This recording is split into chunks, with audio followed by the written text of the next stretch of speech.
Well, ultimately, it's the defensive job, obviously, to get the ball back for our offense, and we did not do a great job of that in the second half. So we felt like, obviously, for the first half and coming out of the second half, we were in pretty good shape, and we didn't do that down the stretch of the game. And we gave up some big plays, which you can't do. So you can't give up big chunk plays, and we didn't limit their ability to do that. So obviously, it wasn't a good outcome for our team.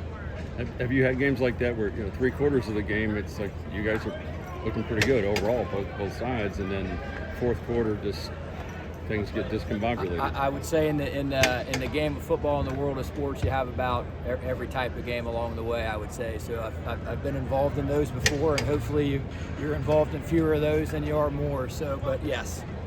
First game back for Dante on Saturday. Just as a coach and a defensive coordinator, just walk us through what it was like on your end to see him get back out there healthy. Yeah, it was awesome to have him out, obviously, for himself and for our team collectively.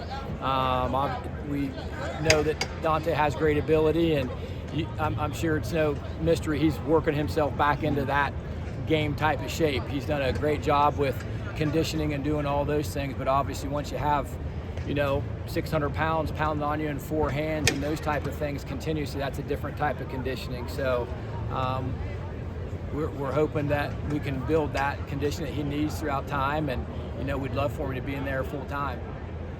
When you look at the kind of point of attack, the line of scrimmage right now, how would you assess your defensive line's ability to hold that down and hold the edges? There's been times where we've been really pleased with what all of our guys really have done. There's times, we haven't performed. So I think, collectively as a defensive unit, we're working on the consistency part of it.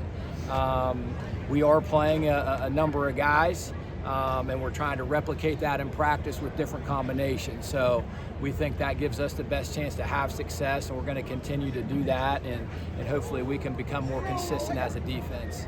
You lost Minkins after he had a pick, and then at halftime he's out. How did that change what you were doing, and how does that look for this coming week with guys that I think Logan stepped in? Sure, and you're right. We used a couple different groups of guys.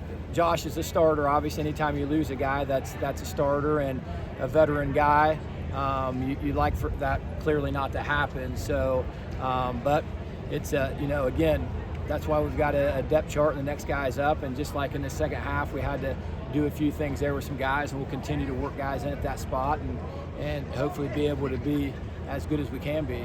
Jordan Young is the number one corner. I haven't noticed him in a bad way. I've only noticed him in a couple of good ways for the most part through 2 games. Is that how you guys have felt when you're in? Absolutely. I think our corners have done a nice job collectively. We're playing, in a lot of different scenarios, whether it be in the red zone, 1st and 10, 3rd and long. Those same guys are staying in the game for us. So they've gotten a lot of reps, and we feel like they've done really well for us. Absolutely. Coach Satterfield talked about the give and take of sending 3 and having the defensive backfield ready to cover, and then blitzing but having less. What's your comfort level with the defensive backfield right now? If you were to say, these next 2 series, I'm going to bring 4 and 5 guys more aggressively. Yeah, I think, as you head into a game always with a plan of attack. At times, based on things that are working or maybe not, you're changing that along the way, right? I think we've got an idea of what our guys can do. We're constantly trying to put them in the best position. So there is a mix of what you just said, as you know, from being at the games, and we're trying to keep offenses off balance as best we can. So we're going to try to continue to mix that up for sure. What have you seen of Gabbard? Last year he made some plays with his legs. I know you weren't here, but 3 touchdowns and he had 75 yards. Yeah, he's a veteran guy, he's a 6-year guy. He's a great quarterback. He'll be as good as the quarterback that we'll probably see. He's experienced. He got a ton of snaps. He's battled back from injury, and he's a leader. So I think anytime you're facing a guy like that, you've got quite a challenge ahead of you. A lot of pass breakups and near interceptions so far this season. Is there any tips you can give guys about that, or is it just you got to catch the ball? Well, you're trying to finish plays in practice, right? And that's our emphasis, is to do that. So we feel if you finish plays in practice and you intercept the ball in practice, you've got a better chance to do that in the game. If you're breaking up passes and not intercepting the ones you should in practice, that's probably going to correlate in the same in the game. Same as making or missing tackles and being around the ball. So we're trying to replicate that stuff.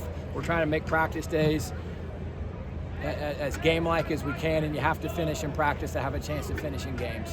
2 games as defensive coordinator here, you're back in charge of the defense. What's it kind of been like? How much has it changed from when you stepped here, when you first got the job? What has the 2 games done for you? Well, naturally, the season is much more different than spring ball and going against your guys in fall camp, obviously, for 1,000 reasons. And you know, we've had some positive moments, obviously, along the way, and we've got some things we clearly need to improve upon. And our guys are working every day to do that. We're working every day as coaches to do that, and hopefully we can continue to close the margins.